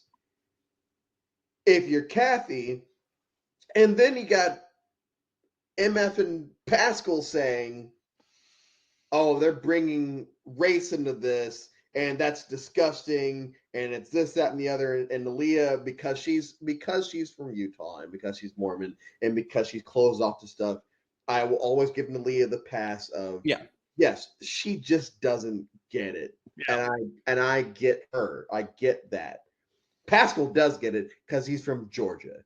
And so this happening, I don't care that Kathy's from New England. She should know that.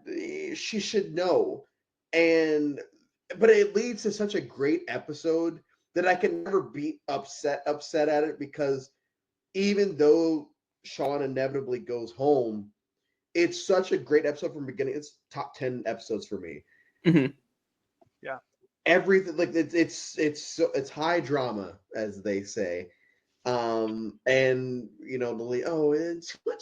too much drama. And it's like, yeah, that's. But you're playing a game, dear.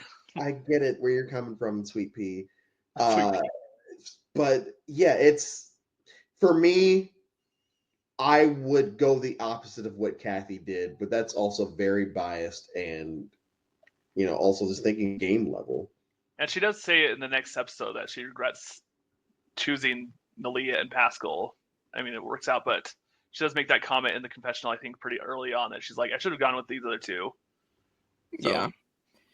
Yeah, it's interesting because what Sean is saying there is correct. Like, as you brought up, Drew, like, they voted differently a couple of times in the season. Like, Vecepia literally voted out Boston Rob with Sean not wanting to do that.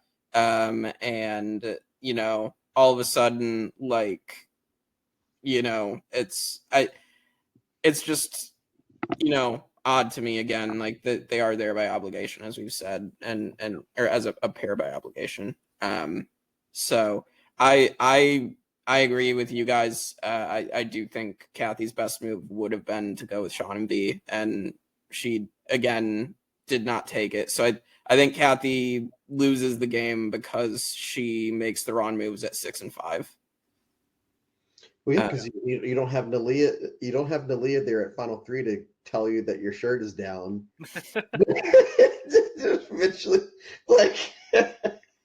But she took the oldest trick in the book, even though Nalia was basically telling the truth. Like, right. Oh my god, yeah, it's very funny. I think Pascal in this moment made a mention of like the North versus the South like comments.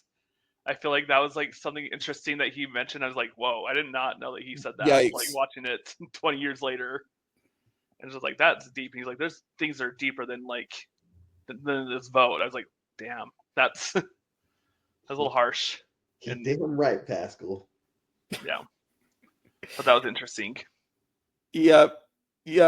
All right. Well, unfortunately, we do lose Sean Rector. Again, it is an absolute travesty, an absolute shame that this man has not been back.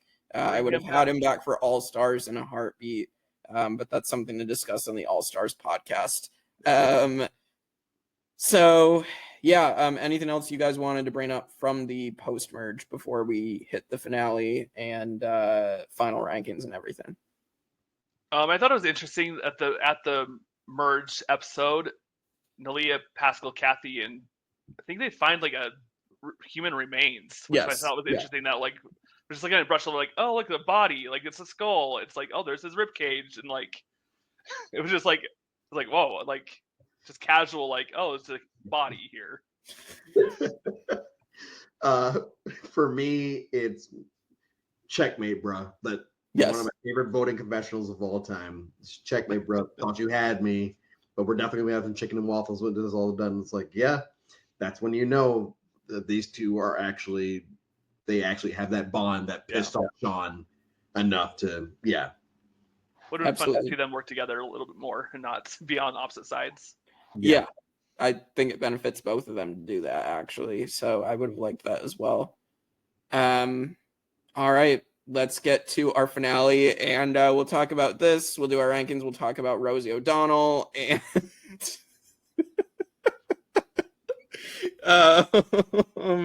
and yeah. All right. So the Fallen Comrades Final Four, this is the last time this challenge will be used.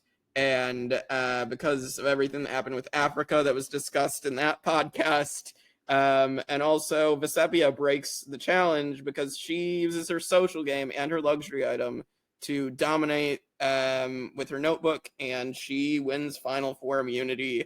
Good on Vecepia. I always think this is a huge plus in her game.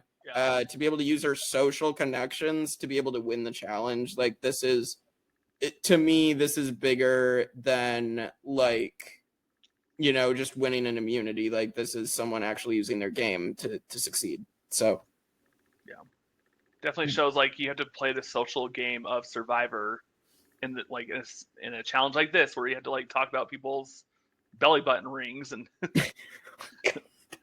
And her social game was amazing because she was talking to everybody. She was like socializing. She wasn't like she wasn't pigeonholed herself with, one person or whatever. She was out there talking to everybody and making those connections. Yeah. I know people like to shit on Erica from 41, and I've always been an Erica supporter because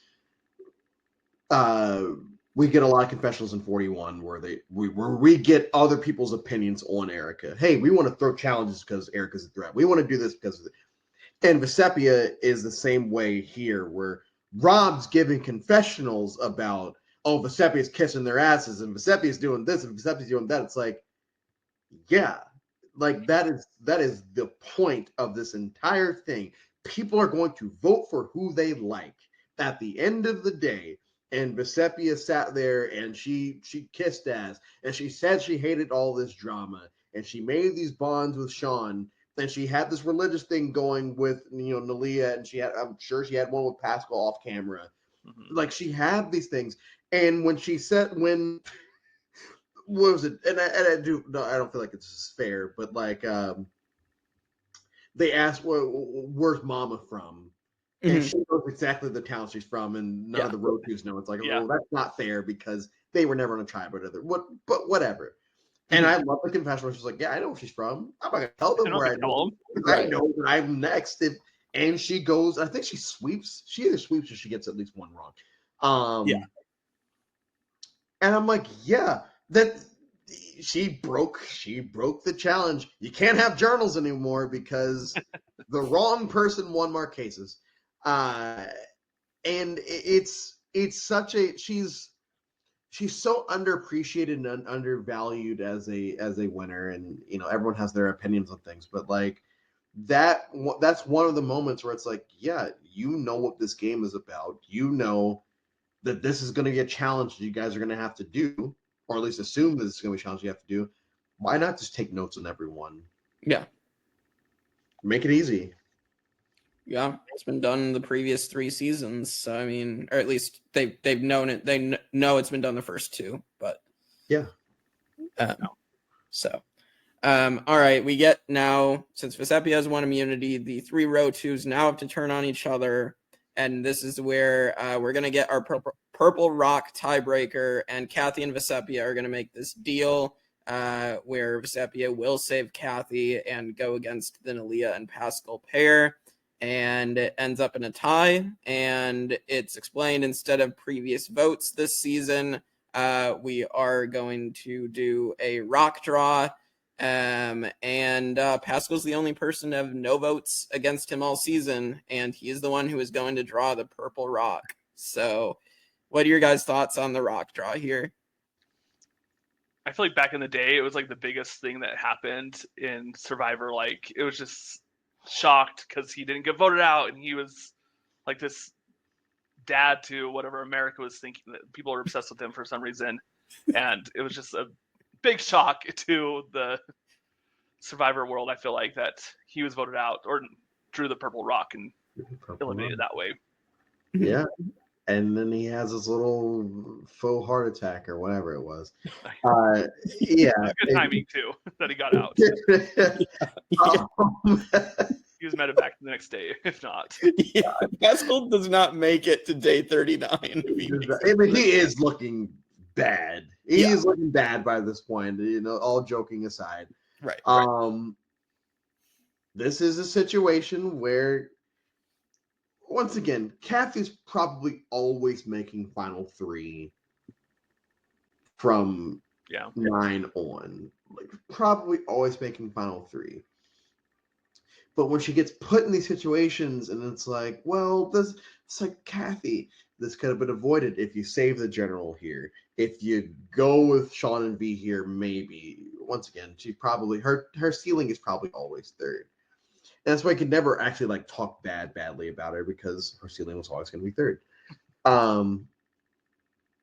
And for us to get our first rock draw this early in the show's history, is crazy, because we've only had 3, and they're so spread. The 2nd and 3rd are closer, but they're so spread apart that you forget that it happened this early in the show's history. Right. And I think I'm biased, but I think it's the right person that goes. I think because it makes a very compelling final 3, where with hindsight, Nalia does play very well this season. Kathy, from all accounts, probably would have won if she made it at the end. And we have Vecepia, who does win. Pascal, he's, send him back to Georgia. We're good. Yeah, he wasn't going to win, I don't think, this season at all.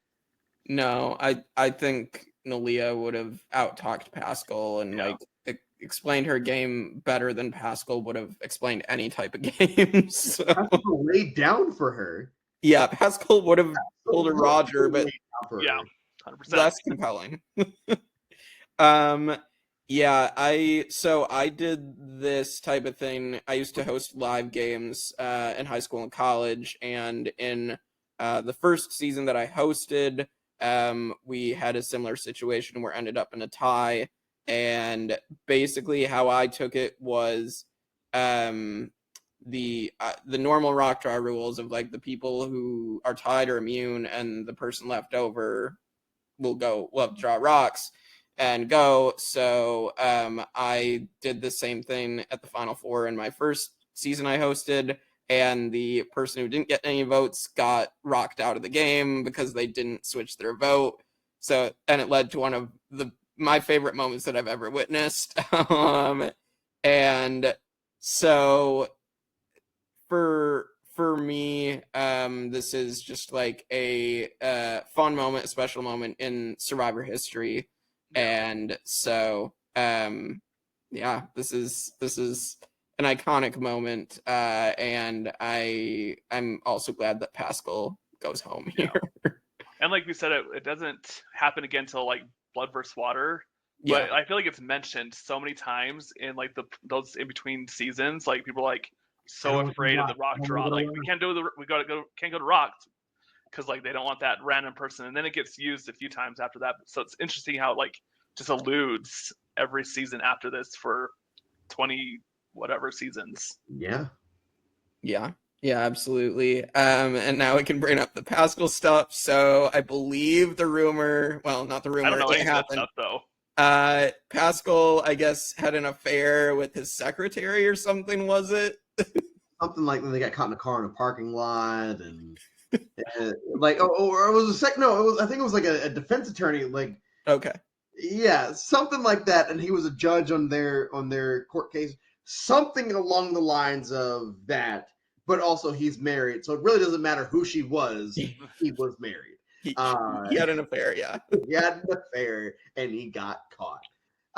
But she was also younger, which is why I'm always like, oh man, she thought he was Pappy, he thought he was Poppy.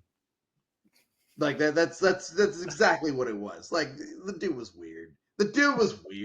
I mean, I feel like he probably was the one that made the tribe such a kissy tribe because they were kissing so much, and it was probably they were the love tribe. There was a lot of kissing this season, and I missed what you said. I said he needed a reason to kiss Leah. I mean, honestly, it was just like, is this creepy? Like when they went to the cruise, I was like, when I saw there was 2 beds, it's like, okay, at least there's 2 beds, because I know they like try and force people to like be in the same bed, like the Colby and Amanda and whatever, and Heroes vs. Villains. So I was like, thank you, they have 2 different beds, but they didn't sleep over, so I was also happy about that part. But I was just trying to watch Treasure Island. I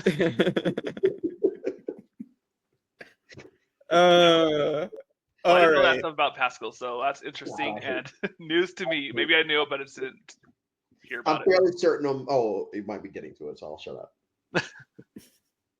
What? Okay, so we're getting to the final immunity challenge. He wouldn't be Fallen Angel because we have final 3 or we have final 2 still. Yeah, we still had final 2. He won't be in the Fallen Angel rankings, so Pascal's gone. Yeah, okay, he would be at the very bottom, but yeah, I'd probably agree. All right, so we do get our final immunity challenge back to Hanan and Idol once again for the 3rd time in 4 seasons because Australia didn't have it. And so this is where Nalia is going to cause Kathy to fall off, and Vecepia decides to slit Kathy's throat and completely, it's so crazy. Like Vecepia just baller and completely is just like, yeah, I'm good with dropping out so you can win Nalia, and then we'll just go to the final two and turn my back on Kathy. It's a crazy move, and once again, like Vecepia really plays so well in this finale in particular. So yeah, she's just like, I feel like at this point she's just like, I'm owning it. Like, this is a game. I'm going to cut your throat, Kathy. I know we made a deal last night, but we're done. Yeah, it was just interesting, and I love that for her. Like, she's just constantly playing the game the entire time. Like, from day one, she was playing this game. Yeah. The rumors have always been that production hates Vecepia, and based off of that and going off of how much love KVO gets, I always use this scene as like, okay, well, if all of this is true, they hate Vecepia because she didn't let Kathy win this. Because, and I also heard that Vecepia was in the running for a villain on Heroes vs. Villains, and it's like, oh, once again, they're probably pissed off, similar to Danielle getting rid of Terry. They don't like the fact that these people went against their words. They lied in a show that they promote lying. She turned on Kathy. Kathy falls for the oldest trick in the book. Vecepia played once again. She plays it so well. It's like, hey, Leah, and Kathy just kind of looks up. It's like, yeah, you're screwed, champ. You're screwed. See ya. And it's at that moment, even the season came out 2002 ish. So I was 11 or 12 years old, and I remember thinking, oh, she's probably going to win, right? She's probably going to win Vecepia. Not thinking tribe dynamics or anything. It's like, oh yeah, she's probably. It's because like, yeah, that is the moment for her. Yeah. Get rid of this person and you're set. It still goes 4-3, but like whatever. Yeah. Yeah. All right. So now we get to ranking Kathy with the Fallen Angels. So currently the standings are, we have Rudy at number 1, we have Lex at number 2, and we have Keith Famey at number 3. So for me, for Kathy, I like Kathy, at least in Marquesas. I don't think she's the greatest Fallen Angel, but I do have her at 14th of 47. I do have her, personally, I have her, I believe, 1 spot below Lex. I do think Lex is a better player. So I'm a little shocked Lex is where he is, that he's below Rudy, as much as I like Rudy as well. But for me, Kathy had the arc of crazy woman to capable, or almost capable player, where she did make a few mistakes, but she still was a huge part of this like power shift, and she still was liked by the jury by the end. So that's why I have her as high as she is, in Marquesas at least. So. And I feel like I have her pretty high. I don't remember what number, but like, yeah, she had like, I feel like she was pivotal, like in just like kind of like seeing that where things were going this season, like with the Road to 4, she, even though like it was spilled out to her by Rob, she like, feel like had a lot of influence on like Pascal and Nalia, like opening their eyes. Like if it wasn't for her, they probably would have gone with Road 2 and just been voted out 5 and 6. So I feel like she did have a lot of influence on this season with how it turned out. Drew? I don't remember how I voted. I know I probably had Keith 4th out of these 4, but for me, Kathy and Lex are always going to be in the same category of like people that have large fandoms. When if you watch the seasons as much as I do, which is a lot, you understand that there are big flaws in their games. Yes, Lex is like he's just super paranoid. I would say that I would have, if I were to guess how I did this, I probably have Kathy 2nd behind Rudy, and then Lex, and then Keith. But if she's 3rd, fine. But I think of the four, like if you're talking about cumulative, I think Keith is last. Yeah. And then like, yeah. Well, this is interesting. I guess the other voters must have really liked Kathy. She is number 1 right now. Interesting. Yeah. I'm over it. But I do feel like she has like a very big fan, like you were saying, Drew, that she has a big fandom, and like I feel like people really liked her because I feel like she was maybe just playing the game like that, like people just didn't really see the first 3 seasons. Yeah. Yeah. Agreed. She's an underdog. She's a great, and I usually love underdogs. She's a great underdog. It's just, and I think it's just everything that I've talked about here, but also just I have All Stars always in my head, and it's like, well. Yeah, the things that Kathy says in All Stars. I need to rewatch that. Answer to our tribe. And his mom has cancer. Yeah. All right, so there we go for our fallen angels. Now we get to final tribal council. So the highlights I have here, you have Pascal saying that Vecepia and Aaliyah are the epitome of deserving. Yeah, now he loves them. Apparently. He wants them both as daughters. Well, we know. I guess. I mean, we know maybe he sees him as a little more than that, or at least Aaliyah.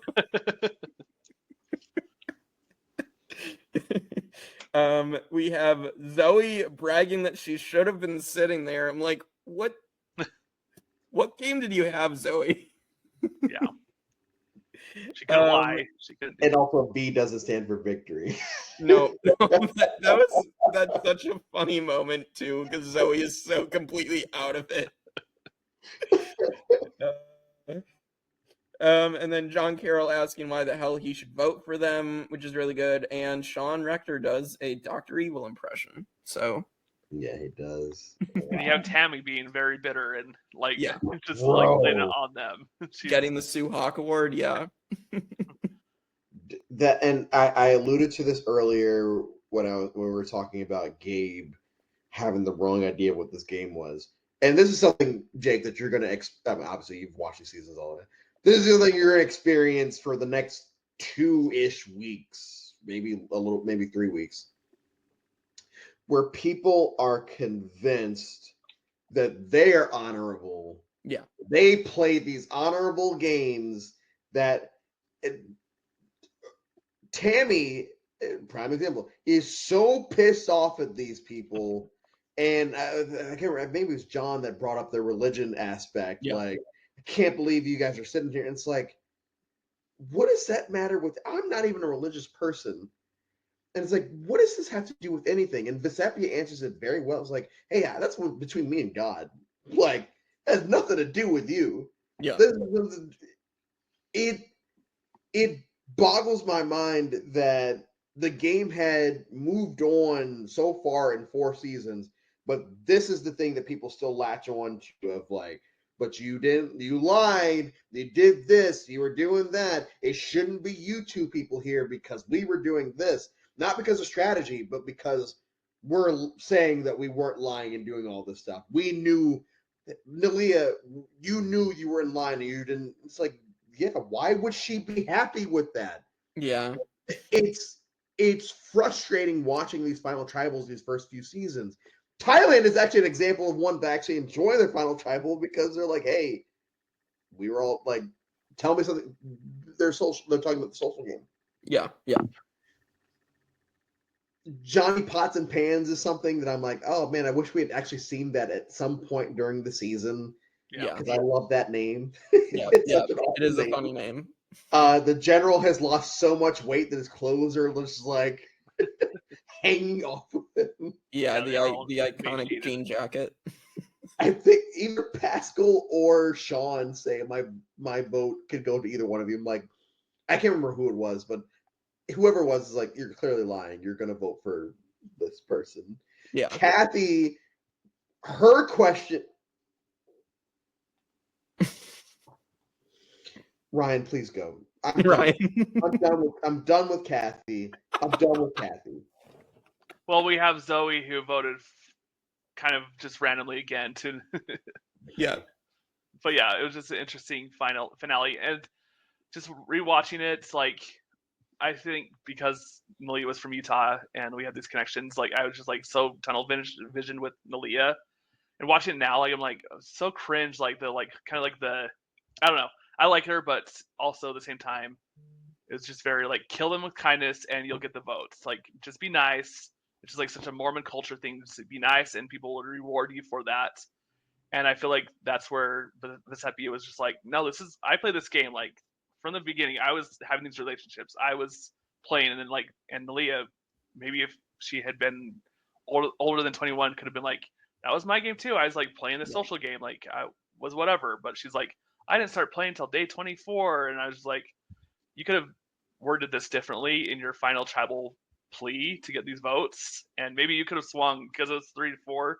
Could have swung one of those votes to her, but Vecepia definitely deserved it because she played the game from day one, as Malia's put it herself. Yeah, 6 Rotu, 1 Maramu. Like, yeah, odds are against Vecepia there. Yeah, 100%. Full credit to Vecepia for turning a Rotu almost entirely Rotu jury. Yeah. So. Yeah, I don't think she gets the credit that she deserves, and she should have been on the winners season, but yeah, or one of the other dozens. We had to have Ben. We had to have Ben though, so it's fine. Whatever.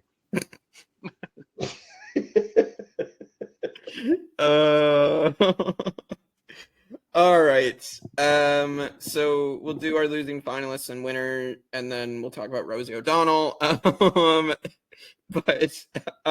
So Vecepia does win 4-3. And so losing finalists. So Nalia, again, she claims she didn't start playing until day 24. If someone's saying that makes them automatically go lower in my rankings.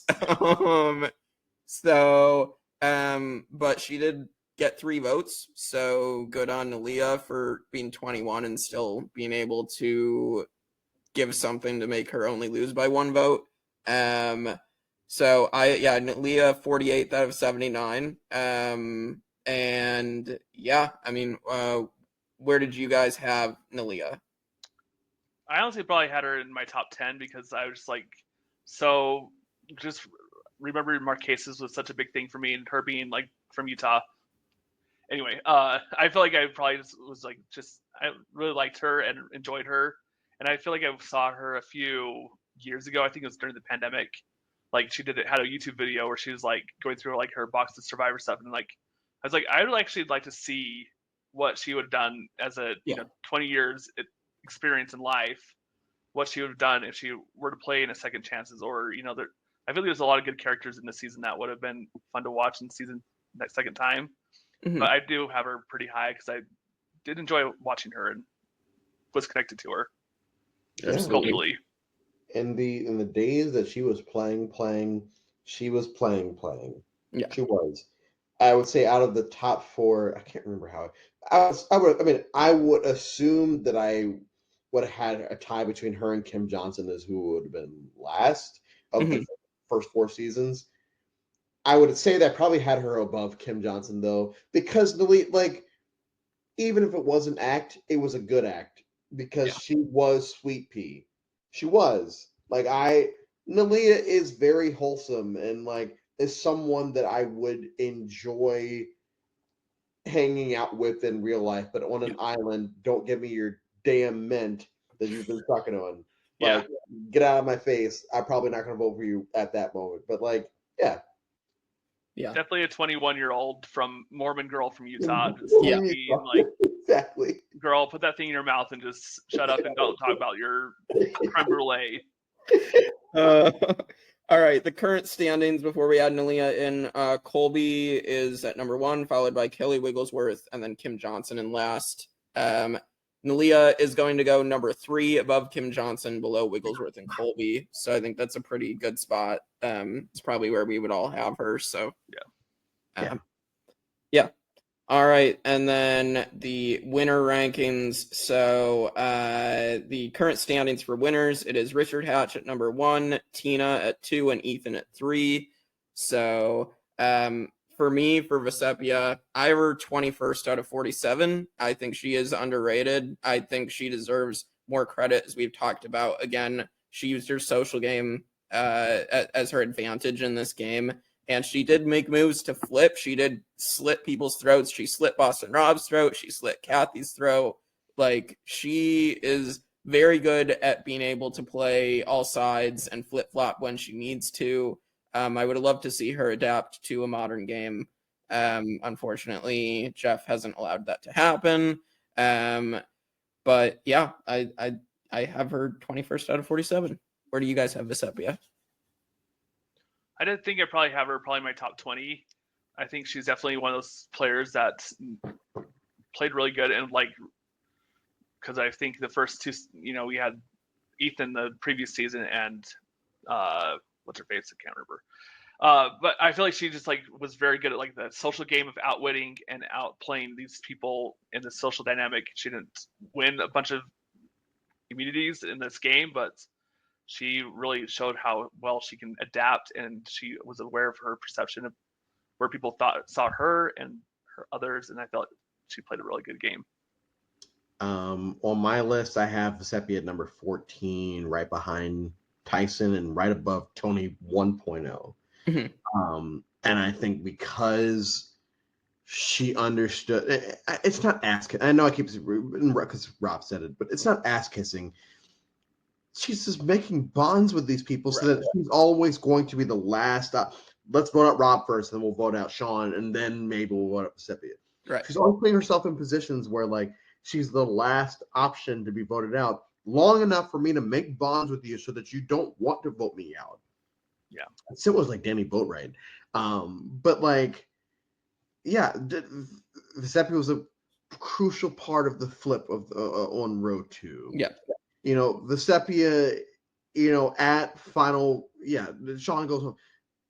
Vecepia used her journal to her advantage. She, at final 3, hey, Nalia, come on. You have a better chance against me, which is true. Nalia had a better chance against Vecepia than she had against Kathy. Yeah. Yeah. Yeah. Vecepia's top 15 for me. Of these top 4, I would let's make sure I'm not making things up on this one, because this one I actually have on my phone. She's second. She's second of the first 4 winners. Yeah, I have her second of the first 4 as well. So just under Hatch. Yeah. Vecepia in this ranking is number 3. She is above Ethan, below Tina and Hatch, according to our voters. So yeah, good on Vecepia. Yeah. All right, before we get to season rankings and favorite and least favorite, we have to talk about Rosie O'Donnell and the shit show reunion where Rosie, I'm not sure what you were doing here, but she gets brought in on a motorcycle by Colby and then proceeds to make everybody sing and dance and then eat gummy worms for cars. So while you're all doing over the place, I looked up when she came out. It was 2004. So I feel like this was her last hoorah of oh no, I like men. I love Colby. Look how much I'm trying to flirt with Colby. Oh, Boston Rob's cute. Look how much I'm trying to flirt with Boston Rob. It's or there might be another option. Yeah, this is bad. I think she's fans of Kathy. I got that impression. Yeah. This is bad. KOB. Yeah. No, it was. I think I was just looking up, and it was the last year of her show as well, the Rosie O'Donnell show. So maybe that was just she was just very popular, and let's get someone out. And Jeff was still not hosting these reunions, but so I can see why they brought her out, because she's really famous. But it was a fun reunion, to say the least. Yep. And Jeff leading into Thailand's reunion, in like promos, he'd be like, no singing, no dancing, just answers to the questions you've been asking. So Jeff even hated this. I'm sure him and Mark Burnett were backstage just being like, why the hell did we give this to Rosie? Where's Ellen at? Give her 10 more years. Where's Brian? Was it Brian or Greg? Well, I think Rosie is better than Brian Gumbel. Brian Gumbel was bad too. I mean, he couldn't even pronounce Ethan's last name right. In the reunion host. Yeah. Well, thankfully, we won't have to deal with anybody except Jeff, which Jeff is going to have his own reunion moments that are kind of cringe, or really cringe, but at least it's not this. All right. So, yeah. Now we are going to get to season rankings, favorite, least favorite, and then our evolution of the game question. So for season rankings, currently where they stand, we have Borneo at number 1, Australian Outback at 2, and Africa at 3. For me, for Marquesas, I have it 19th of 47. I think it is a pivotal season in Survivor history. We wouldn't have, as I've said, like we wouldn't have what we have without Marquesas. And I feel like some people kind of put it low. Maybe like people think like the Fall of the Row 2-4 is kind of a slog. I think they built up to it so well and everything that like I'm fine seeing them all go. And like I still enjoy it. I just think it's too important. It has to be in the top 20. So for me. Yeah, I think for me it's like in the top 5. Like I think it's a pivotal in how the game is played, and it just like changes how you don't have to rely on being the good old boy, you don't have to be loyal. Like you can play this game and outwit and cut through people's throat and still win and play and be successful. And I think just like the things that happened really made this season top tier for me. Well, now I felt like a casual. You have it in your top 5. Good for you. I have number 18, but I have it second as far as the top 4 seasons or the first 4 seasons are concerned. Yeah, because of everything you guys listed. Like the game changed with this season. Every season after, except for Thailand and one other season. Except for Thailand and another season, every season has had someone or some group flip. It's changed the power dynamic in the game. Yeah. Even in Australian Outback, where people are like the Ogacore people aren't just voting along tribal lines there, but they never change the power dynamic. Yeah. And in this, the power dynamic changes. Yeah. And that's what makes it so important to Survivor. Not top 5 for me, but like Ryan, I'm in love with you because that good for you, man. Like that's Thank awesome. That's awesome. Yeah. It's I think it's of the first 4 I have it the highest. So people that voted, the other fans, including us as well, apparently other people put Marquesas at 3rd out of 4. So it is above Africa, below Australian Outback and Borneo. So they haven't rewatched Australian Outback's finale. Yeah, I talked about that in the Australian Outback review of how bad that finale is. Yeah. All right. So that is where things stand there. All right. Favorite and least favorite players. So we'll start with favorites. Favorite male and favorite female, and then least favorite for both of those as well. For favorite man, I'm going to go with Sean Rector. I mean, it's Sean. I mean, the other options, Boston Rob, John Carroll. But yeah, Sean is just hilarious. Again, a shame he has not come back yet. Hopefully for 50, if rumors at least have been out there that he might be on. So Yeah, I'll do that. I'll do that for the men, and then for the women, I will do. I'm gonna have to go Kathy VO, but Vecepia was probably second. I just think Kathy VO's arc is really good. But that it's specifically in Marquesas. I'm not as big of a fan of her in All Stars, so yeah, we'll go with Sean and Kathy for me. Yeah, we go. I'll go. So yeah. I think also that I'm similar. I think Kathy was really good in this game, and I really enjoyed the season with her in it. And then for men, I think Sean and John like are very close tie for me. Like just being characters, and they were fun to watch and good at this game. Mm-hmm. Agreed. Drew? One of the first times I ever cried watching a TV show was when Vecepia won Survivor. So for me, Vecepia for the women. For the men, it's Sean Rector. With the honorable mention to Boston Rob and John. Yeah. Sean Rector. I know I don't buy into any of these rumors for 50. It's like until we get the cast, it's all BS. Right. If Sean Rector is there, I'm going to make him my winner pick no matter what. Mm-hmm. Because he's good TV, and good TV on a season that has Rob 1.0. Yeah. Yeah. And when he's dying on a rock and being offered a mint, and he's still able to get out of that confessional. Yeah. Yep. All right. Least favorite man and woman. Men, it's between Pascal and the General.